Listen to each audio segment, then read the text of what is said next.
আসসালামু আলাইকুম সুপ্রিয় শিক্ষার্থী বন্ধুরা, আশা করি প্রত্যেকে ভালো আছো। তো আজকে আমরা কথা বলবো বরিশাল এবং ইসলামিক ইউনিভার্সিটিতে আসলে কতটি সিট ফাঁকা রয়েছে এবং ইসলামিক ইউনিভার্সিটি এবং বরিশাল বিশ্ববিদ্যালয়ে কি কি জনপ্রিয় সাবজেক্ট রয়েছে এবং কত ওয়েটিং এ থাকলে তোমরা এই দুই বিশ্ববিদ্যালয়ে চান্স পাবে সেই বিষয় নিয়ে কথা বলবো। তো ভিডিওটি শুরু করার আগে এখনো যারা ভাই চ্যানেলটি এডুকেশন উইথ সাগর এই চ্যানেলটি সাবস্ক্রাইব করুন। ভাইয়া তুমি যদি একজন বিশ্ববিদ্যালয়ের প্রকৃত ভর্তি যোদ্ধা হয়ে থাকো তাহলে কিন্তু তোমাকে অবশ্যই ভাই চ্যানেলটি সাবস্ক্রাইব করে রাখতে হবে। দেখো, আমরা প্রথমে কথা বলবো বরিশাল বিশ্ববিদ্যালয় নিয়ে। তো বরিশাল বিশ্ববিদ্যালয়ে কিন্তু হিউজ পরিমাণে একটা আসন রয়েছে, গুচ্ছের মধ্যে মনে হয় সর্বোচ্চ দ্বিতীয় আসন রয়েছে বরিশাল বিশ্ববিদ্যালয়। এখানে আসন রয়েছে 1834টি। তো বরিশাল বিশ্ববিদ্যালয়ে কি কি সাবজেক্ট রয়েছে সেই বিষয়টা আমরা দেখি। তো বরিশাল বিশ্ববিদ্যালয় বিজ্ঞান বিভাগের শিক্ষার্থীদের জন্য যে সাবজেক্টগুলো রয়েছে, প্রথমে সাবজেক্ট রয়েছে রসায়ন সাবজেক্ট। এই সাবজেক্টে কিন্তু তোমার 80টি সিট রয়েছে। পদার্থ সাবজেক্ট রয়েছে 80টি সিট রয়েছে। গণিত সাবজেক্ট রয়েছে, সেই গণিত সাবজেক্ট কিন্তু 80টি সিট রয়েছে। এরপরে আছে ভূতত্ত্ব ও খনিজ বিদ্যা, এখানে 60টি সিট রয়েছে। এবং বরিশাল বিশ্ববিদ্যালয়ের একটি গুরুত্বপূর্ণ এবং জনপ্রিয় যে সাবজেক্ট রয়েছে পরিসংখ্যানে কিন্তু তোমার 50টি আসন রয়েছে। কম্পিউটার সায়েন্স বা সিএসসিতে আসন রয়েছে 40টি। উদ্ভিদ বিজ্ঞানে আসন রয়েছে কিন্তু 80টি। সায়েন্স অ্যান্ড এনভায়রনমেন্ট সায়েন্স আসন রয়েছে 80টি। বায়োকেমিস্ট্রি অ্যান্ড বায়োটেকনোলজিতে আসন রয়েছে 30টি। বায়োকেমিস্ট্রি অ্যান্ড বায়োটেকনোলজি এটা কিন্তু ইসলামিক ইউনিভার্সিটি একটি গুরুত্বপূর্ণ সাবজেক্ট। এবং ইসলামিক ইউনিভার্সিটি কিন্তু অনেক, এখানে কিন্তু বরিশাল ইউনিভার্সিটি যে আসন রয়েছে 30টি, ওখানে কিন্তু ডবল আসন রয়েছে ইসলামিক ইউনিভার্সিটিতে। তো বায়োকেমিস্ট্রি অ্যান্ড বায়োটেকনোলজিতে আসন রয়েছে 30টি। কোস্টাল স্টাডিজ অ্যান্ড ডিজাস্টার ম্যানেজমেন্টে আসন রয়েছে 30টি। এবং মানবিক বিভাগের শিক্ষার্থীদের জন্য, বাণিজ্য বিভাগের শিক্ষার্থীদের জন্য এবং তোমরা যারা বিজ্ঞান বিভাগের শিক্ষার্থী বিভাগ পরিবর্তন করে যারা তোমরা সাবজেক্ট চয়েস দেবা তাদের জন্য যে সাবজেক্টগুলো রয়েছে মানবিক বিভাগের, বিশেষ করে কলা অনুষদের যে সাবজেক্টগুলো, বাংলার জন্য আসন রয়েছে 90টি। ইংরেজির জন্য হিউজ পরিমাণে একটা আসন রয়েছে বরিশাল বিশ্ববিদ্যালয় 95টি। দর্শনের জন্য আসন রয়েছে 60টি। ইতিহাস ও সভ্যতার জন্য আসন রয়েছে 60টি। অর্থনীতির জন্য কিন্তু সব থেকে বেশি আসন রয়েছে, এখানে অর্থনীতির জন্য আসন রয়েছে 105টি। সমাজ বিজ্ঞানের জন্য আসন রয়েছে 90টি। পাবলিক অ্যাডমিনিস্ট্রেশন যেটাকে বলা হয় লোক প্রশাসন, এই সাবজেক্টের জন্য আসন রয়েছে কিন্তু বরিশাল বিশ্ববিদ্যালয় 90টি। পলিটিক্যাল সায়েন্সের জন্য আসন রয়েছে 90টি। গণযোগাযোগ ও সাংবাদিকতা এর জন্য আসন রয়েছে 37টি। বরিশাল বিশ্ববিদ্যালয়ের অন্যতম একটি জনপ্রিয় যে সাবজেক্ট রয়েছে তার মধ্যে কিন্তু আইনে অন্যতম। তাই আইন সাবজেক্টের জন্য আসন রয়েছে কিন্তু 90টি। মার্কেটিং এর জন্য আসন রয়েছে 80টি। ম্যানেজমেন্টের জন্য আসন রয়েছে 75টি। এবং অ্যাকাউন্টিং অ্যান্ড ইনফরমেশন সিস্টেমের জন্য আসন রয়েছে 75টি। ফিনান্স অ্যান্ড ব্যাংকিং এর জন্য আসন রয়েছে কিন্তু 75টি।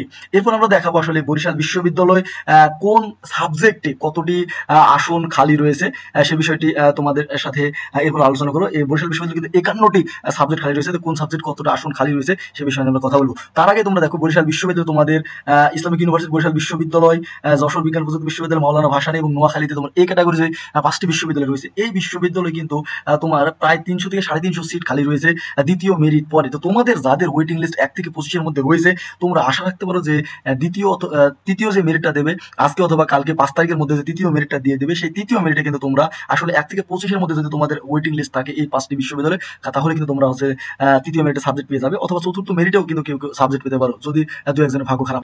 বরিশাল বিশ্ববিদ্যালয়ে আসলে দ্বিতীয় মেরিটে কতটি আসন ফাঁকা রয়েছে এবং তৃতীয় মেরিটে আসলে কারা কারা বরিশাল বিশ্ববিদ্যালয়ে কোন কোন সাবজেক্ট হবে সেই বিষয়ে কথা বলবো। তো এই পর্যন্ত আমরা জানতে পেরেছি যে বরিশাল বিশ্ববিদ্যালয় কিন্তু 51টি তোমার সাবজেক্ট ফাঁকা রয়েছে। এবং সর্বশেষ বিজ্ঞান বিভাগ থেকে যারা পরীক্ষা দিয়েছিল, বিজ্ঞান বিভাগের শিক্ষার্থীরা তোমার 11,253 যার মেরিট ছিল, সে কিন্তু বরিশাল বিশ্ববিদ্যালয়ে বাংলা সাবজেক্ট পেয়েছে।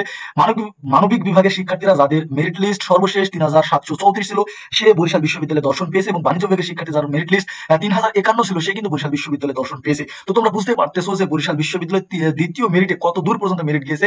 11,253 পর্যন্ত মেরিট গেছে কিন্তু বিভাগের শিক্ষার্থীদের জন্য। মানবিক এবং বাণিজ্য বিভাগের শিক্ষার্থীদের জন্য কিন্তু তোমার প্রায় 3000 উপরে গেছে। মানবিকের জন্য গেছে কিন্তু 3734 পর্যন্ত কিন্তু মেরিট চলে গেছে অলরেডি দ্বিতীয় মেরিটে। তো তোমাদের মানবিক বিভাগের শিক্ষার্থী তোমরা যারা 5000 বা 5,500 মধ্যে তোমাদের যাদের মেরিট রয়েছে, তারা কিন্তু আশা রাখতে পারো যে গতিতে আসলে আগাচ্ছে, তোমরা কিন্তু আসলে সাবজেক্ট পেয়ে যাবে। এবং বাণিজ্য বিভাগের শিক্ষার্থীরা কিন্তু 3051 কিন্তু লাস্ট দর্শন সাবজেক্ট পেয়েছে।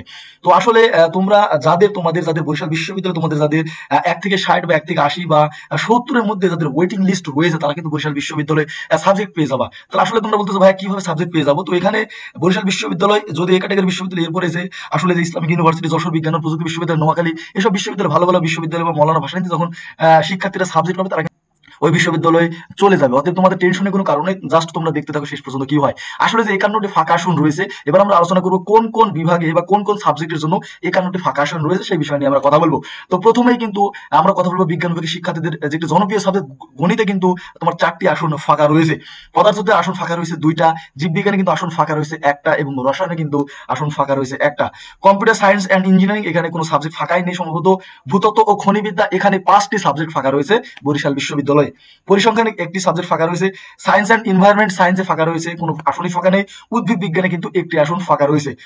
কোস্টাল স্টাডিজ অ্যান্ড ডিজাস্টার ম্যানেজমেন্টে তোমার আসন ফাঁকা রয়েছে 3টা, বায়োকেমিস্ট্রি অ্যান্ড বায়োটেকনোলজি কিন্তু কোনো আসনই ফাঁকা নেই। অর্থনীতি মানবিক বিভাগের শিক্ষার্থীদের কাছে কিন্তু জনপ্রিয় একটি সাবজেক্ট অর্থনীতি, এই সাবজেক্টে তোমার 3টা আসন ফাঁকা রয়েছে। সমাজবিজ্ঞান আসন ফাঁকা রয়েছে 2টা, লোক প্রশাসন বা পাবলিক অ্যাডমিনিস্ট্রেশনে কিন্তু তোমার আসন ফাঁকা রয়েছে 5টা, পলিটিক্যাল সায়েন্সে আসন ফাঁকা রয়েছে 2টা, এবং গণযোগাযোগ ও সাংবাদিকতা এইখানে কিন্তু আসন ফাঁকা রয়েছে 1টি, সমাজকর্মতে আসন ফাঁকা রয়েছে 3টা, এবং বরিশাল বিশ্ববিদ্যালয়ে মানবিক বাণিজ্য এবং ব্যবসা শিক্ষা বিভাগের শিক্ষার্থীদের কাছে যেটা একটা হট ফেভারিট সাবজেক্ট যেটাকে বলা হয় ইংরেজিতে কিন্তু তোমার আসন ফাঁকা রয়েছে মাত্র 1টি, বাংলাতে আসন ফাঁকা রয়েছে 3টা, ইতিহাসে কিন্তু আসন ফাঁকা রয়েছে 7টি, সব থেকে বেশি ইতিহাসে আসন ফাঁকা রয়েছে, দর্শন আসন ফাঁকা রয়েছে 6টি, এবং মার্কেটিং এর কোনো আসন ফাঁকা নেই, ম্যানেজমেন্ট স্টাডিজে কোনো আসন ফাঁকা নেই, এবং আইনে যে 70টি আসন ছিল বরিশাল বিশ্ববিদ্যালয়ে আইনেও কিন্তু কোনো আসন ফাঁকা নেই। তো তোমাদের তৃতীয় মেরিটে যাদের ওয়েটিং লিস্ট তোমরা দেখতেছো 1 থেকে 10 বা 1 থেকে 15 এর মধ্যে রয়েছে, তারা কিন্তু আসলে বিভিন্ন সাবজেক্টে বরিশাল বিশ্ববিদ্যালয়ে সাবজেক্ট পেয়ে যাবে, তো চিন্তার কোনো কারণ নেই। এবং তোমাদের যে বললাম দ্বিতীয় মেরিটে দেখো কিন্তু 11,000 পজিশন থেকে সাবজেক্ট পেয়ে গেছে, তো তোমরা 19 কে বা 20 এর মধ্যে পজিশনে যারা শিক্ষার্থী রয়েছে তোমরা লাস্ট পর্যন্ত আশা রাখো গণবিজ্ঞতা ধরে কিন্তু আমরা সাবজেক্ট পেয়ে যাবে। মানবিক বিভাগের শিক্ষার্থীরা তোমরা আশা রাখো 5,500 মধ্যে যারা রয়েছে, বাণিজ্য বিভাগের শিক্ষার্থীরা কিন্তু তোমরা আশা রাখো যে তোমরা 5,000। বা ইসলামী বিশ্ববিদ্যালয়ে কি কি জনপ্রিয় সাবজেক্ট রয়েছে এবং কত ওয়েটিং এ থাকলে তোমরা তৃতীয় অথবা চতুর্থ মেরিটে ইসলামী বিশ্ববিদ্যালয়ে সাবজেক্ট পাবে, সেই বিষয় নিয়ে আজকে আমরা কথা বলবো এই ভিডিওতে। তো ভিডিওটি শুরু করার আগে এখনো যারা ভাই চ্যানেলটি এডুকেশন উইথ সাগর এই চ্যানেলটি সাবস্ক্রাইব করে ভাইয়া, তুমি যদি বিশ্ববিদ্যালয়ের একজন প্রকৃত ভর্তি যোদ্ধা হয়ে থাকো তাহলে কিন্তু তোমাকে অবশ্যই তোমাকে ভাই চ্যানেলটি সাবস্ক্রাইব করে রাখতে হবে। তো প্রথমে আমরা কথা বলবো ইসলামী বিশ্ববিদ্যালয় কিন্তু অনেক প্রাচীনতম একটি বিশ্ববিদ্যালয়, এটা স্থাপিত হয়েছে কিন্তু 1979 সালে এটা স্থাপিত হয়েছে, এবং 1986 সাল থেকে কিন্তু ইসলামী বিশ্ববিদ্যালয় তোমার কার্যক্রম শুরু হয়েছে, এবং এটার ক্যাম্পাস কিন্তু খুবই সুসজ্জিত, এবং এটা কিন্তু অনেক বড় একটা ক্যাম্পাস রয়েছে, এটা কিন্তু 75 একরের একটা ক্যাম্পাস রয়েছে, এবং এটা 9টি অনুষদের আন্ডারে 38টি বিভাগ রয়েছে তোমার ইসলামিক বিশ্ববিদ্যালয়, এবং এখানে কিন্তু তোমার 18,000 শিক্ষক। তোমরা ভাবো তাহলে কত বড় একটি বিশ্ববিদ্যালয় যেখানে